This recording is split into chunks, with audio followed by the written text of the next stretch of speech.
بسم الله الرحمن الرحيم. اللهم صل على روح محمد في الأرواح، اللهم صل على جسد محمد في الأجساد، اللهم صل على قبر محمد في القبور. باب نمبر 92 باب الوقار والسکینة. دا باب دی په بیان د سنجیدگی.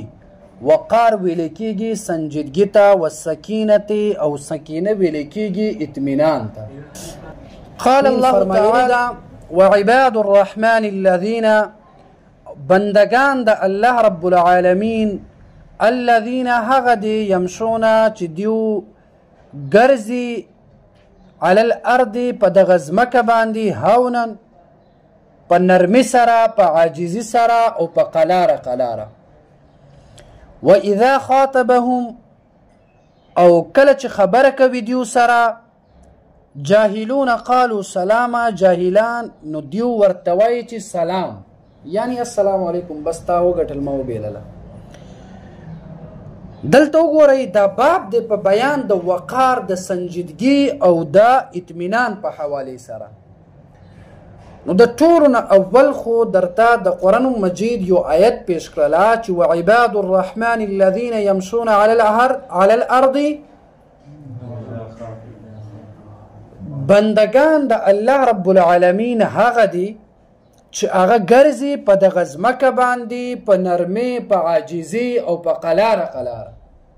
واذا خاطبهم الجاهلون قالوا سلاما، او دغه الله رب العالمین دغه بندگانو سره که چرته جاهلان خبرې کوي نو دی ور سره خبره بحث مباحثه نه کوي، دی ورته بس سلام کوي چې بس خبره ختم. دلته وعباد الرحمن لفظ د رحمان راغلی ده. الله رب العالمین نومونه خو ډېر زیات دی کنه، نو دغلته لفظ د رحمان ولې راغی؟ وعباد الله ولې نه ده راغلی؟ وعباد الرحیم ولې نه ده راغلی؟ دلته وعباد الرحمن راغله. نو دلته دا لفظ د رحمان په دې باندې دلالت کوي چې رحمان ویل کیږي چې هغه ذات چې هغه ډیر زیات مهربانه وي، چې هغې دغه رحمت او مهرباني دا عام وي، هم په دنیا کې وي، هم په آخرت کې وي، هم په مسلمان باندې وي، هم په کافر باندې وي. اوس مسلمان خو ایمان راوړی ده کنه، په کافر باندې د الله مهرباني وي که نه وي؟ الله ورته رزق ورکي، ورته مال دولت ورکي، ورته صحت ورکي، دا د الله مهرباني ده که نه ده؟ لیکن د قیامت پر ورځ باندې الرحیم رب العالمین رحیم ذات به وي، او د الله تعالی رحمت د قیامت پر ورځ باندې به هغه خلکو ته متوجه وي چا چې په دنیا کې د الله تعالی اطاعت او فرمانبرداري کړې وي. هلته په ګناهګارانو باندې که چېرته د رسول الله مبارک علیه الصلاة والسلام په شفاعت او په وسیله او په برکت باندې رحم وکړی شي ټیک ده، که نه هلته به د ګناه بدله کې عذاب به میلاویږي. هلته به الله په چا باندې رحم؟ کافرانو باندې رحم قیامت کې نه کیږي. نو دغلته مراد کامل رحمت دی د بندگانو دپاره د الله طرف نه، چې کم خلق تکبر نه کوي، کم خلق غرور نه کوي، کم خلق په ځمکه باندې نرمي او عاجزي سره ګرځي، دغه خلکو ته به د الله رب العالمین پوره کامل رحمت به وي. دویم چې واذا خاطبهم الجاهلون قالوا سلاما، دلته نه یو مسله دا معلومیږي چې یو کس ناپوهه وي، یو کس په خبره نه پوهیږي، هغې سره به بحث مباحثه نه کوي. رسول الله مبارک علیه الصلاة والسلام حدیث دی، تقریبا امام دا صاحب د مشکات علامه خطیب التبریزی رحمه الله ذکر کړی ده. ولکل شیء آفات، د هر یو شي دپاره آفت وي.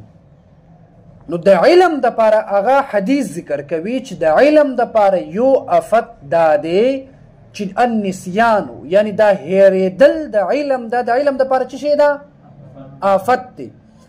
دویم دا دی چې ته یو غیر اهل ته دغه علم بیان کی. یو کس سوچه جاهل وي، سوچه زیدباز وي، په خبره باندې پوهیږي نه، خبره مني نه، جاهل دی، د علم ورسره قدر نشته، دې ته دغه علم بیانول دا د علم ناقدری او د علم د پار آفت دی. نو ځکه الله رب العالمین هم فرمایي چې دغه بندگان د الله رب العالمین چې کله جاهلانو سره ملاویږي خبرې کوي نو دوی ورته وایي بس سلام، یعنی جاهلانو سره به خبره نه کوي، ځکه چې دا جاهلان هم به ستا توهین کوي، هم به دا جاهلان د علم توهین کوي، او هم به دا جاهلان خپل ځان آخرت به بربادوي. نو دی آیت نه دا معلومه شوله چې جاهلانو سره به بحث نه به کوي. دویم دا چې تکبر غرور دینه به انسان ځان ساتي، ځکه چې دا تکبر او غرور دا د الله رب العالمین سره ښایي او د الله صفت دی. موبایل کې لګیایي دا تکبر او عظیم ذات دا د الله ذات دی. صحیح ده که نه؟ انسان بلا څه شی وي او تکبر بلا څه وي؟ هغه انسان چې هغه یو نجس او ګنده د منی د یو ساس کې نه پیدا وي، چې دنیا ته راشي هم به دا انسان دې ته محتاج وي چې بل څوک دا دې ولامبوي. داسې ده که نه ده؟ چې کله د دنیا نه ځي بیا هم دا دومره محتاج وي چې خلک دې نه کپړې لرې کړي او کفن ورته واغوندوي، غسل ورته ورکړي. انسان دومره یو محتاج دی، دی به هم لا غرور او تکبر به کوي. نو تکبر حدیث کې راځي چې دا غرور او تکبر دا د الله رب العالمین صادر دی، یعنی دا الله رب العالمین د ذات سره ښایي چې هغه مالک الملک دی، هغه عظیم ذات دی. انسان سره تکبر نه ښایي. خو کله کله داسې وي چې یو عالم یا یو غټ مفتی هغه داسې یو غټه خبره وکړي. صحیح ده که نه؟ لکه مثال په طور باندې زمونږ مفتی صاحب شو، دی اوس که چېرته داسې د باطل خلکو دپاره داسې غټه یو خبره کوي دا بیا جایز ده. علامه اشرف علي تھانوي رحمه الله فرمایي دا نکته ده ولې کوي؟ هغه فرمایي چې التکبر علی المتکبر صدقه، چې کله یو انسان تکبر کوي که نه او ځان لکه مثال په طور یو کس وایي زه ډېر غټ عالم یم ما نه بل غټ عالم نشته، بیا که چېرته ته ورته مخامخ شي چې راشي چې ستا دا تکبر په دې ځمکه کې میلاو کړمه، پوهېږې که نه، بیا هغې ته هغه سترګې کولا وهلو دپاره ته ورباندې تکبر کولی شي. لکه دا غیر مقلدین نه دی، دیو داسې ډېر ټوپونه وایي چې زموږ عمره عالمان نشته که نه، نو مفتي صاحب ورته وایي چې ما ته مخامخ شي. نو دا اصل کې تکبر نه ده، بلکې دا د هغه متکبرین خلقو د ذلت او د سترګو کلاهوالو دپاره داسې خبرې کېږي چې اشرف علي تھانوي صاحب فرمایي چې التکبر علی المتکبر صدقه، دا صدقه ده. پوهېږې که نه؟ باقي نفس تکبر کول دا انسان سره نه ښایي، انسان به څه شي وي او تکبر به لا څه وي.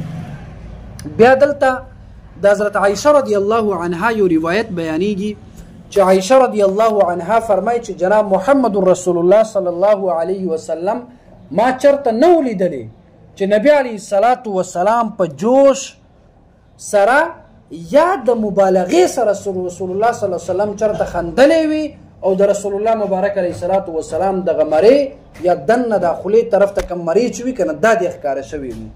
یعنی دا خوله چې کله ډېره سړی خاندي که نه زه بقه بقه خاندي، دا خوله کولو شي دننه هغه یو داسې تالو چې ښکاري هغه بیا ښکاري خندا په دوران کې.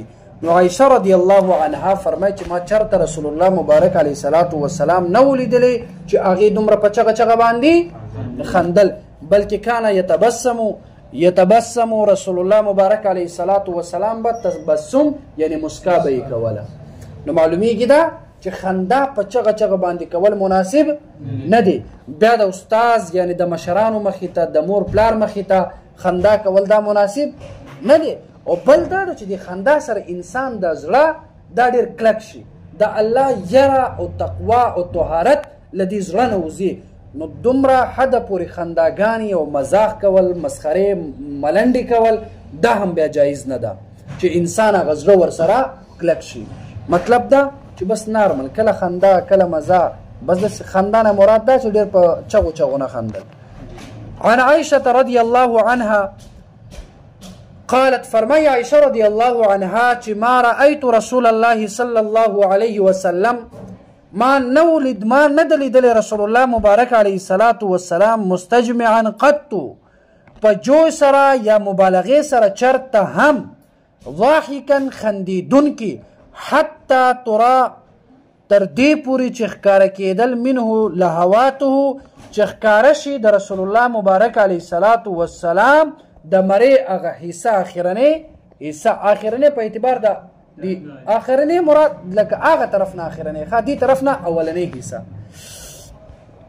انما كان يتبسم یقینا جناب محمد رسول الله مبارک علیه الصلاة والسلام به مسکا کوله متفق علیه امام مسلم رحمه الله او امام بخاری رحمه الله دا روایت نقل کړی ده اللهوات جمع لهاتین دا لهوات دا جمع دا لهاتین دا ویل لحمتو دا هغه غوښه ده التي فی اقصا چې دا وی په آخره ده سقف الفم هغه آخره د دې خولې کې یعنی آخره د دې خولې کې ما تاسو ته وی کنه چې هغه تالو کې یو بس تالو وي